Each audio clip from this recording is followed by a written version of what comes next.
Good afternoon, everyone. My name is Ben Kinishenko. I will be moderating the water stream this afternoon, taking over for Allison O'Neill. Everybody here is here for water, I hope. Nobody's getting up and running out, so we're good. So welcome back to the last afternoon of the program. I'm pleased to introduce Cheryl Capron. I hope I didn't butcher that too badly. She's a retired professional operator. Cheryl has been a certified distribution operator since 1986. I was born in 1983, so that's almost my entire lifetime. And a professional operator since 2014. Okay, thank you. She joined WPI's distribution scheme committee in 2014 and is now the distribution commissioner on the certification commission for environmental professionals. In 31 years at Seattle Public Utilities, her duties included system control, analysis, water quality protection, and distribution system operational, strategic, and capital planning. And she was named Operator of the Year in 2015 by the Washington Department of Health. And she is here today to talk to us about plan disaster pivot, emergency response, and operator development. Come on up, Cheryl.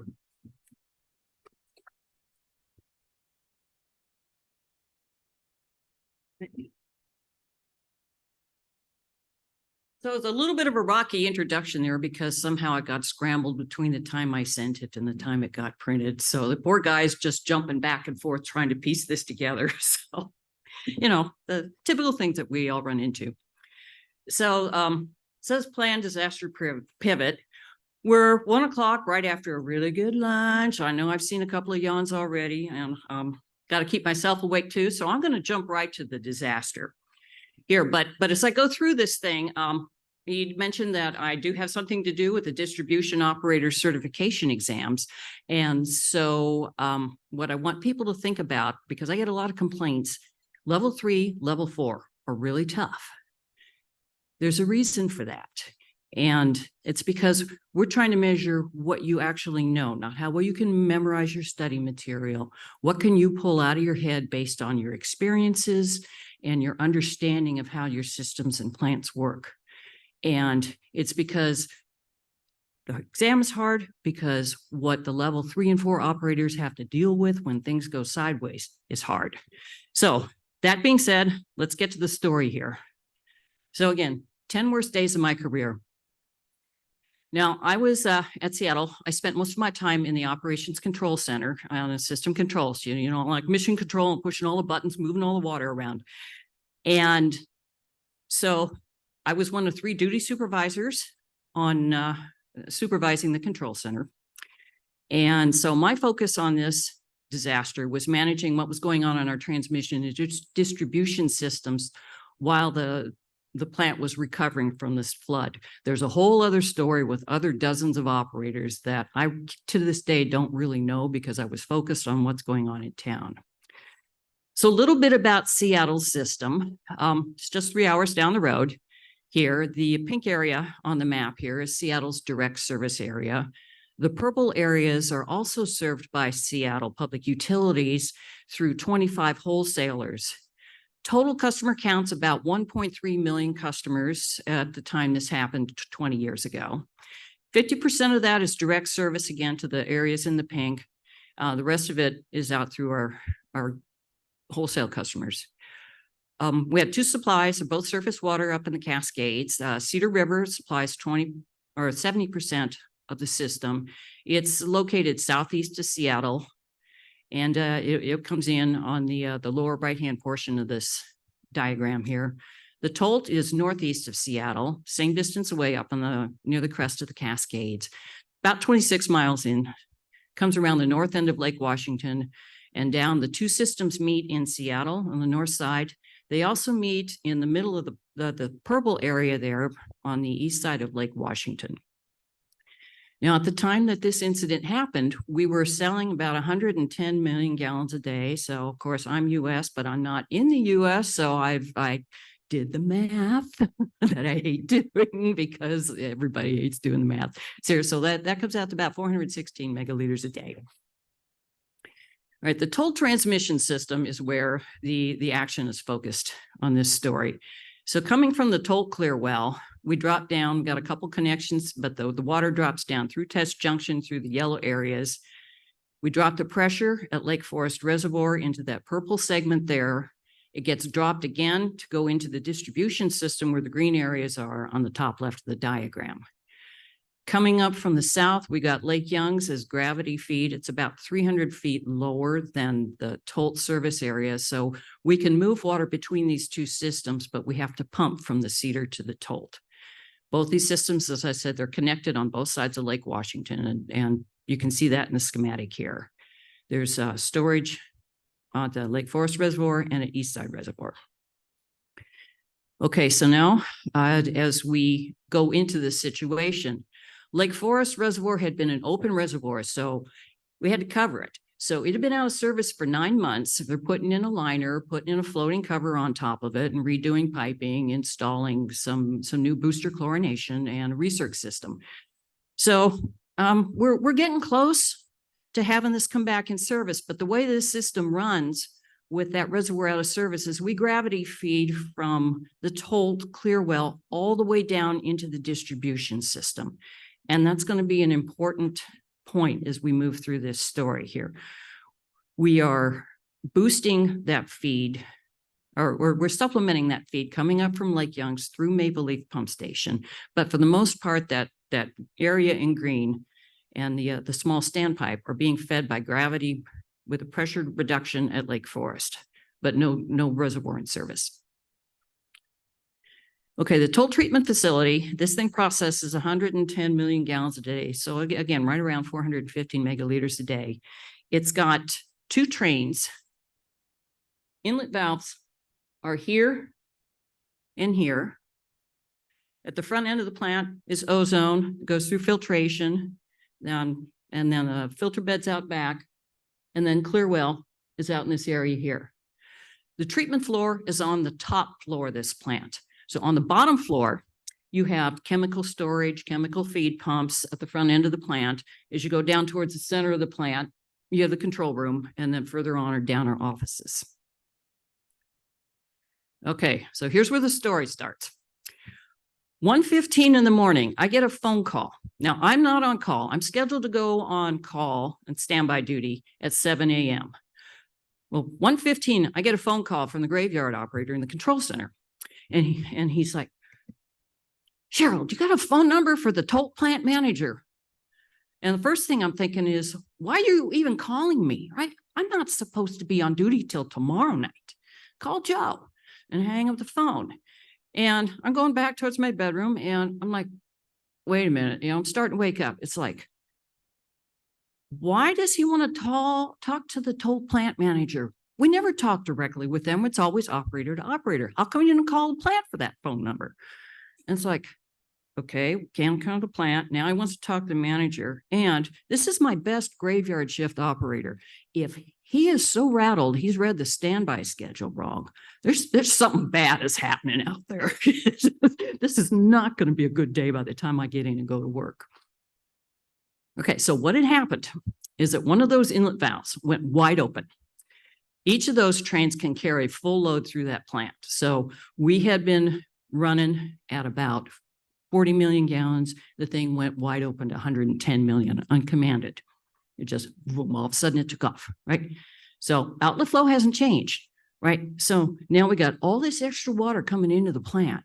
And it's like, well, where'd it go? Right? Well, it flooded the top floor, came in, flooded, or came up through, overflowed into this room here, which again is on the second floor, completely filled the second floor. Then it goes, breaks down this metal stairway door the wrong way on the hinges. That stairway door is at the top of this stairway here. So it spilled through that door into the hallway. The chemical feed rooms are right at the bottom of those stairs. So it went in there, came down the hallway into the control room, basically killed everything. All right, so what are we going to do? All right, what do we always do? We isolate. Okay, so this is Terry Sanders. He's on duty at this plant all by himself in the middle of the night. This is 26 miles. There's no cell service up there at this time. Again, we're 20 years ago when this happened. Right, so he sees the flow taken off into the plant, and right away he starts pushing the button. Well, he can't get that valve to close. So the first thing he does is he closes a clear well inlet valves. Right, we're protecting the finished water from anything else that's going to be happening in the plant. And it's like, that's absolutely the right move. And I mean, it's instinctual. I mean, this guy's experienced. He's got a lot of time on the job, and it's just like, what procedure do you have for when your inlet valve goes wide open? I don't know if it says first thing you do is close the inlet valve on the clear well, but that's what he did. Okay, so he does that, then he starts to go upstairs to take a look at the plant floor, and he gets about a quarter of the way up that stairway when the water comes through the door on top. So it's coming down, washes him down the stairs, rolls him down the hall a little bit. And of course, by the time he gets himself picked up, the chemical room is flooded, the water's in the control room. It's like, there's nothing I'm going to be able to do from inside the plant here. So he goes outside to the manual isolation valves on that inlet. They've got butterfly valves, something. They've got 900 turns on each of these valves. And he's out there soaking wet in January in the middle of the night, cranking this thing back. Okay, because we don't want to kill, or we don't want to lose what's in the plant, right? Okay, now we don't know what's going to happen. He got the first one done, so now he does the other one. So same thing. So this guy's got 1,800 turns on these valves. And then he gets in his truck and he goes for help in some place where he can get on a phone and start calling people.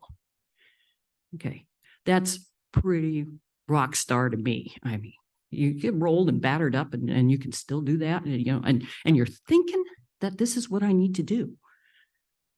Okay, now at the other end of the pipeline in Seattle, this is my graveyard operator, Steve. What he sees, he just talked to Terry like 15 minutes before this happened. And he sees the tolt signal drop out. That's not unusual. Again, the communication's not that good, but usually it came back right away. Well, it's not coming back right away. So he gets on the phone and nobody's answering the phone. And he's looking at the screen and he can't see anything from the plant, but what he can see is the outlet from the reg basin is pegged at like 90 million. And it's like, okay, I don't know what's going on, but this is bad and we're probably going to lose the tolt. So that's when he called me and I said, call Joe. And so he does that. But while he's also doing that, he's like, if we're going to cut back on the clear well side, we got to save what's in the clear well. So he's right away closing down what we're taking.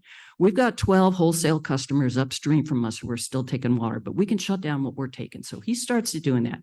And of course, you got downstream, upstream impacts, whatever you do. So if he takes this water away, we got to start bringing it around from the Cedar side. And to be able to push that north is a several-hour operation. So he gets that started while he's waking up everybody on the phone. So people start trickling in and, first thing we're going to do is like, well, what's working? What's working? By this time, Terry's gotten to a phone and so, okay, we know we're going to lose a plant.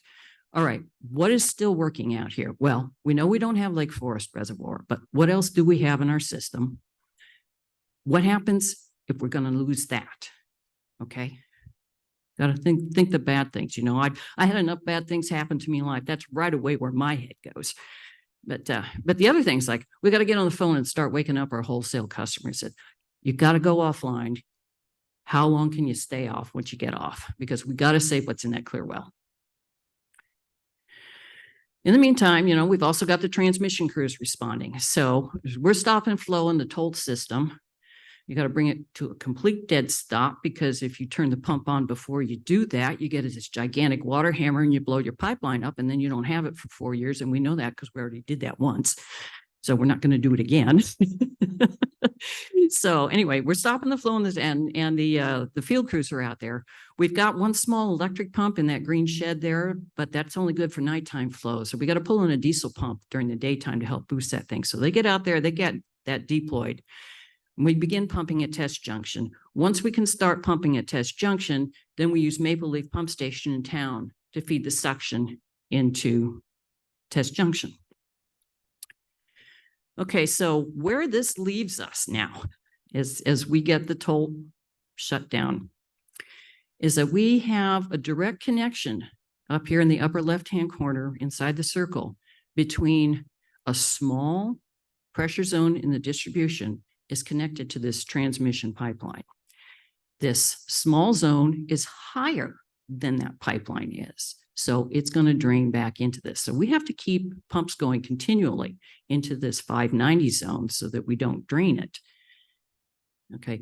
Normally, when we take the Tolt out of service, Lake Forest Reservoir is in service, and we've got all kinds of water that we can use that will feed the Test Junction pump. It'll feed back east and pump it up from Test Junction. We don't have that right now. So it's just this little 1 million gallon standpipe and 2 million gallons in elevated bowls that's feeding this whole thing. Plus what's coming out of the pump station at Maple Leaf.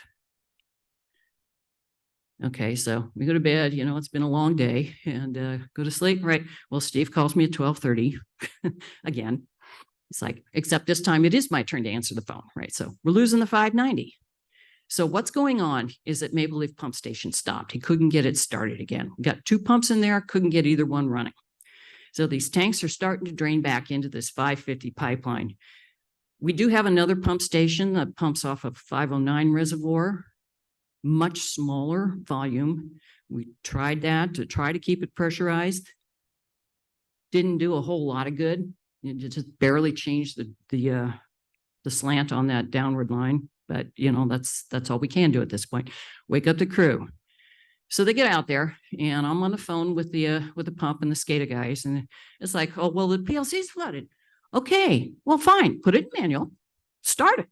Can't do that. I was like, what do you mean you can't do that? It's like, well, there's no manual override at this pump station. It's like, why not? Well, it turns out this was one of the very first pump stations at Seattle that got a programmable logic controller. And so we didn't really know what to do. We had no standards. And it's like, oh, the computer will do it. We don't need the operators watching this anymore. Okay, fine. You know, it is what it is. That's what we got. So somebody managed to come up with a hairdryer on the truck and dry that PLC out. Okay. Right. So now this pump station, right, I'm feeding 400,000 people. And the only thing that's going to keep this pump station running is a hairdryer. Where's the SOP for that? I've never seen that on an exam. I've never seen that in a water supply manual. You've got a hairdryer. Right? So these guys are getting it dried out. We get the thing started up again. In the meantime, everybody else is chasing down where the leak came from. And so we get the plastic sheeting. And so if you went in there at a different time, you would see plastic sheets everywhere, and the tech's going by every 4 hours to make sure that we're not collecting water in that thing. And that hairdryer stayed there till we were done. Okay, so by this time we're at morning, so it's the time for the assessment meeting here. So in the transmission system, we've learned it's going to be 7 to 10 days before that plant's going to come back.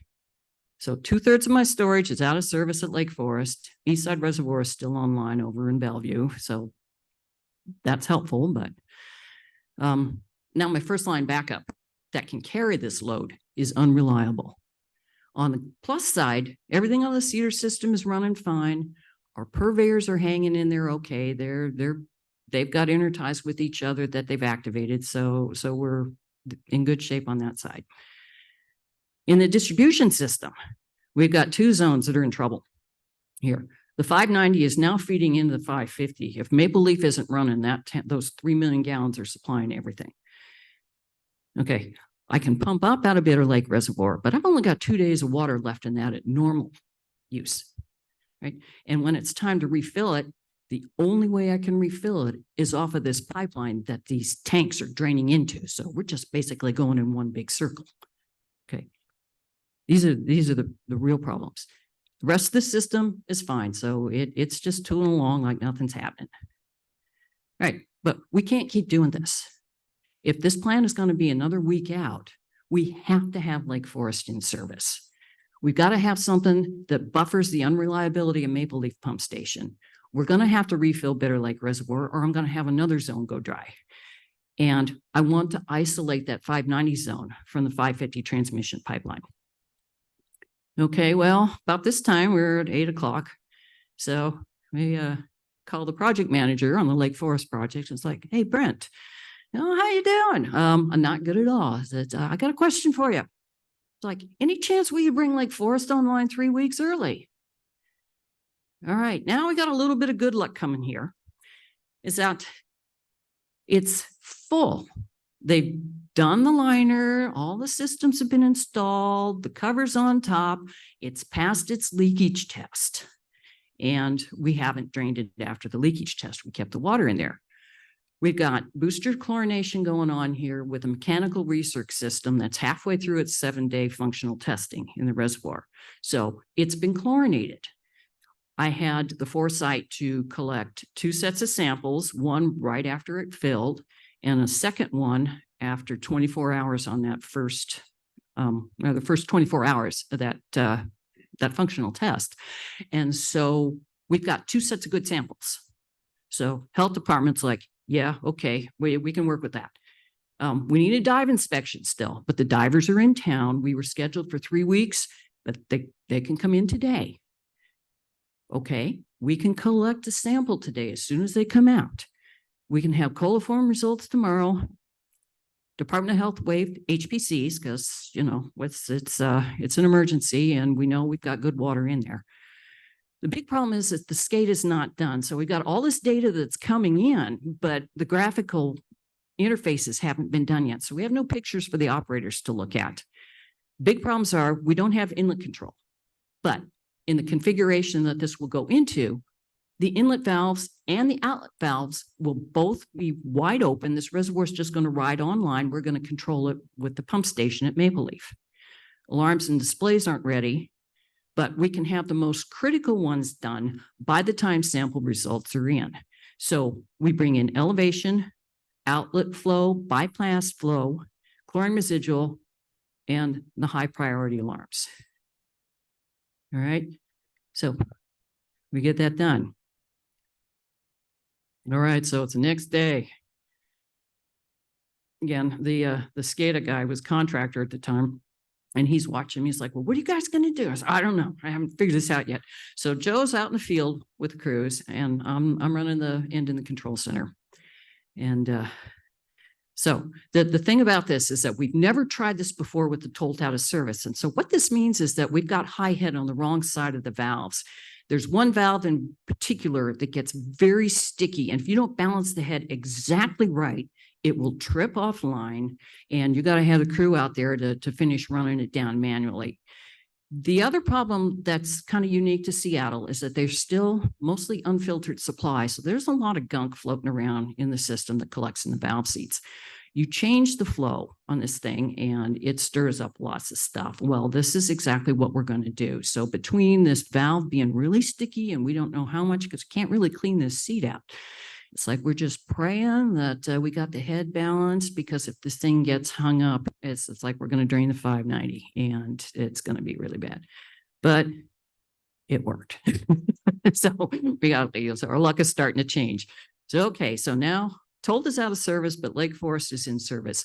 This is a configuration that we've done lots of times. So this is nothing new for us. Again, the area called out there in the distribution system. Now we are pumping. That pump station inside that red circle is now in service. It doesn't matter if Maple Leaf pump station stops for a while, because I got 60 million gallons of water in Lake Forest Reservoir that can feed that pump at Test Junction. And there's enough water in there that we're able to refill Bitter Lake Reservoir in the 509. It's like, okay, great. You know, it's like, good. Now we can get a break here. It's like 3 nights I haven't been able to sleep. I'll get a good night's sleep tonight. So I sent everybody home. I went to bed early. And Steve calls me at midnight. It's like, again. It's like, I'm not going to believe this. Right, so Eastgate Pump Station, which is attached to the East Side Reservoir on the other side of the toll system, has been vandalized. Along City of Bellevue has a pump station on the same site. Their station was also vandalized, and in theirs, the guys got in and they started punching buttons and turning valves and playing with everything in there. And then they came over to mine. All right. So we know we have no power. but we don't know what else has happened. So I get up and I go down there, because it's only about 10 minutes from where I live. And the big question again is, when we put the power back to this, what's the SCADA system going to do? Again, this is an early thing. We didn't have standards yet about what happens. What's the default? Does it hold its position? Does it start? Was there some uncommanded thing that's just out there hanging and you put the power back to it and it's going to take off? And so I'm having visions of blowing up the other toll pipeline on this thing when I put the power back to it. So Steve and I talk about, okay, if we do this, if it takes off, what are we going to do? Bellevue was right there. So I'm talking to him and he said, well, we got a reservoir inlet open off that pipeline. I said, leave it open, please. And that way, if we get a surge, it'll vent into Bellevue's reservoir. So I go in the pump station and the cops are like, well, what does it look okay? And I'm like, yeah, actually it's looking pretty good from what I can see with my flashlight. There's still cobwebs and all the valve position indicators and the pump control valves. So apparently they haven't moved. And so I'm kind of holding my hand. I call Steve, okay, here I go. And I'm ready to put the red button here if the pump starts on this thing, and we turn it on and all the numbers come back. And white lights start flashing. So acknowledge. It's like, yay, this was a non-event. but again, took a couple hours to get this done. So I go back home. I'm gonna sleep in. Not. Right. So they go out there, going to refuel the pump. Well, it won't start. Okay. So everybody get back on the phone. The purveyor is going to go offline again. But, we got two of these things. So they went out, they swapped them, and we got it back in and running at by 9 a.m. So that worked out okay. So, now we get the system's pretty stabilized. We're doing our twice daily conference call, and here I'm on the phone with the director before everybody else gets on. He asked me, "How you doing?" I said, "Well, I'm way out on the end of my pump curve. I'm still going." All right. So looking ahead, when they're ready to put the plant back online, we have to have water in the clear well. We can't get it from the raw water side. It's got to come in from the finished water side. The pump at test junction will not lift all the way to the clear well. It only goes to the first line valve. But this line valve has a bypass. They plumbed in diesel pump connections around that line valve and put the diesel pump in after they got figured out why it didn't start. So we're lifting from test junction up to the valve at Harris Creek, and then Harris Creek will lift up to the clear well. We can get water into the clear well and start it off. All right, so the plant gets all put back together and we're ready to go. Now this plant, and maybe the good news or maybe the bad news, it's only 2 years old. And so all these details from the startup, it's still in everybody's desk drawer. So it's good. So the plant fills a clear well. We stop pumping cedar to toll, and things stabilize in the pipeline and stop. And then we start reopening the toll pipeline valves and reestablish our normal configuration here. Now, on all of this going on between what was going on in the plant, what's going on in town, and our purveyors, we had no regulatory violations. And that is because Terry and Steve both reacted instantly based on their training, based on their understanding of how their systems work. This is what we have to do first. And by preserving the water that was in the clear well, it didn't get contaminated. We ended up not depressurizing anywhere. It was really amazing to me that we did this without violating any kind of regulation. Okay. The other thing is no impact at all at the retail service level. None of our retail customers, none of our purveyors, retail customers ever knew anything was going on. Never hit the news. And this is all dozens of operators who were working together. We're isolating the incident, cleaning and repairing. I don't know how many people they had up there at that plant working on that thing, trying to get it going. But, it's our guys in town, got the pump crews and the transmission crews and everybody else, control system crews. And we're buffering the loss of supply in our purveyors. And they're kind of absorbing what we couldn't get to them. And we speed commissioned a reservoir while we were at it. I mean, that's a pretty good thing. All right. So what makes this work? It's like, it's attitude. It's a failure is not an option, right? It might be an outcome, but for me, it's not an option, right? It starts with the engineering, right? If the stuff had not been in the ground, it wouldn't have been there for me to use. So we had two sources. We had two transmission storage reservoirs, a couple of pump stations. We got redundant pipelines. We got storage in our distribution system. We got pump connections. The bypasses were key on this thing. Reservoir bypasses, line valve bypasses, and pump station bypasses all played a role in this. Like I say, if it's not in the ground, I can't use it. Again, planning and practice. We'd had experience with toll shutdowns. It was an unfiltered supply before 2000. We would have to shut it down in the winter because it'd get too turbid. Okay, all these guys were still around. We built a new pipeline while we were building the plant. So we'd had practice with connecting to new pipelines. So we're used to working with the big valve shutdowns and how do we coordinate and sequence these things and working with our wholesale customers to get this done. And again, using these portable pumps, we had them, they, quick, okay, we can just drop it in. We weren't futzing around. Well, we need to go to the hardware store and get this and then get that. It was all there. Okay, luck, you can't discount luck. Been 2 weeks earlier, would have been on the holidays, would have been out of business.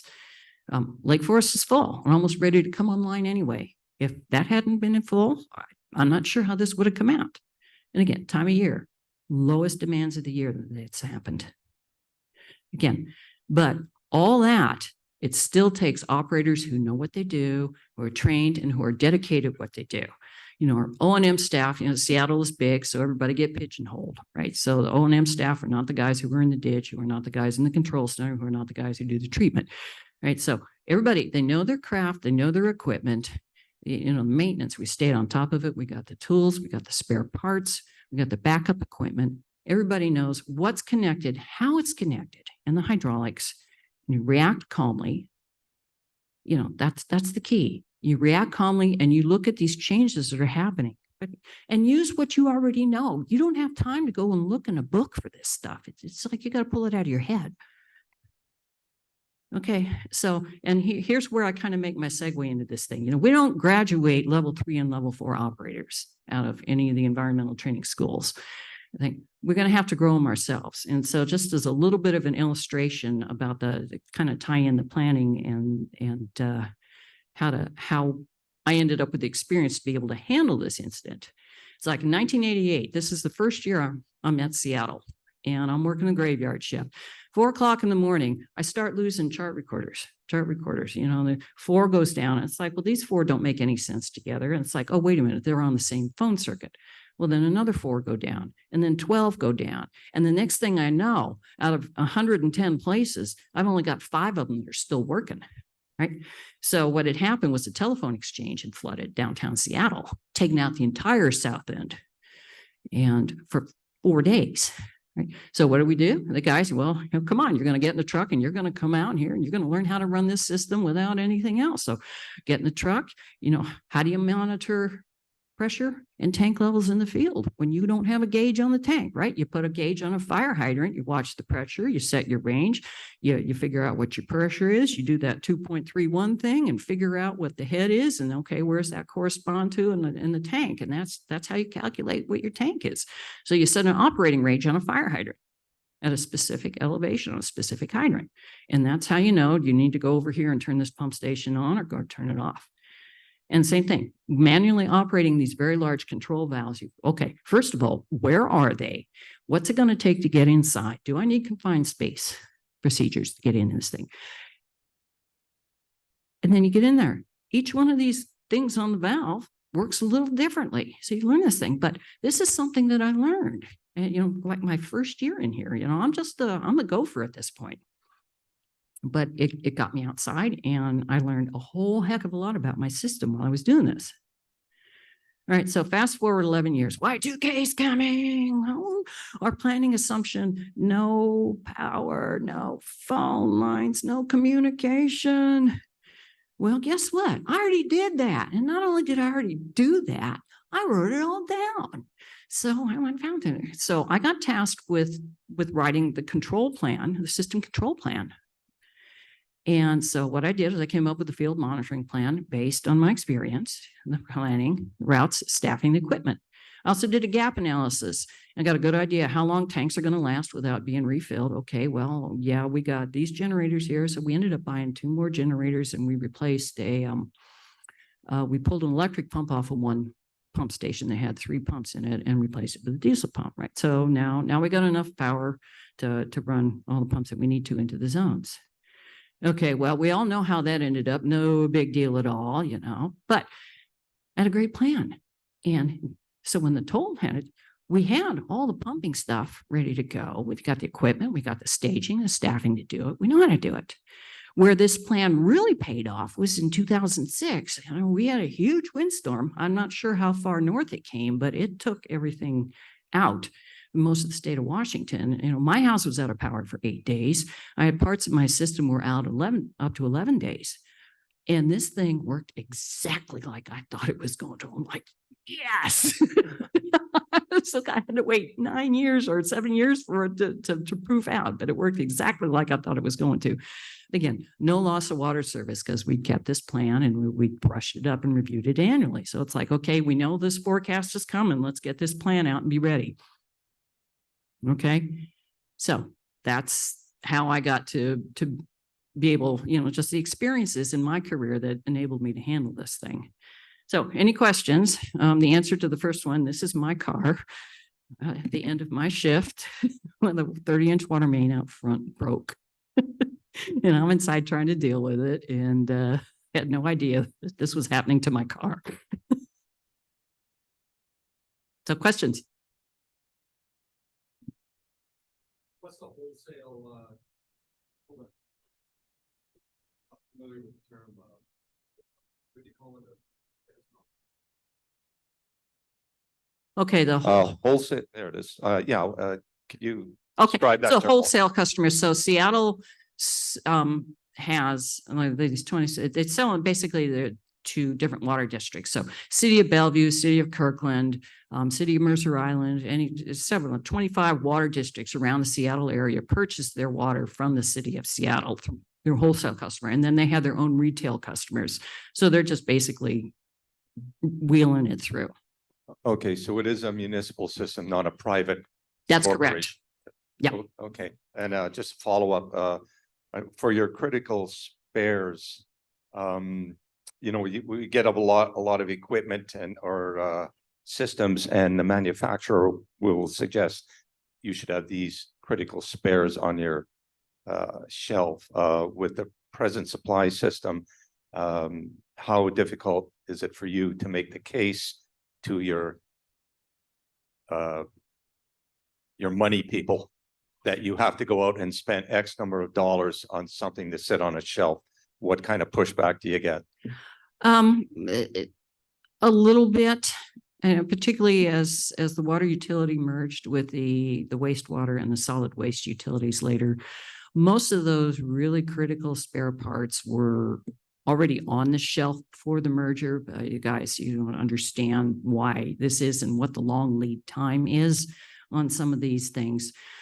We did have one person running the warehouse that said, well, you haven't used this 30-inch thing in like 8 years. I'm getting rid of it. And it's like panic. But we had a maintenance supervisor who was also very good at working the edges of these things. And so he would kind of like deliberately not fund something that he knew would be really easy to get money from the council on, and he'd funnel it over, or he'd break these upgrades down into smaller packages that came in underneath the threshold that needed the executive level approval.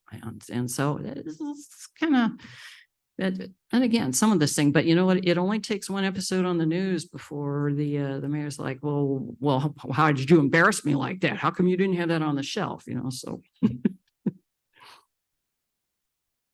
Another quick question here. Were you ever able to figure out what exactly it was that caused that valve to go full wide open? Was it a glitch in the PLC or? The best that they came up with was just some random noise on the SCADA channel that just happened to be at the right frequency to send that thing wide open. And so one of the first things they did when they put the plant back together is we put stops on this thing so that they could not go that far open again. Lessons learned. Any more questions?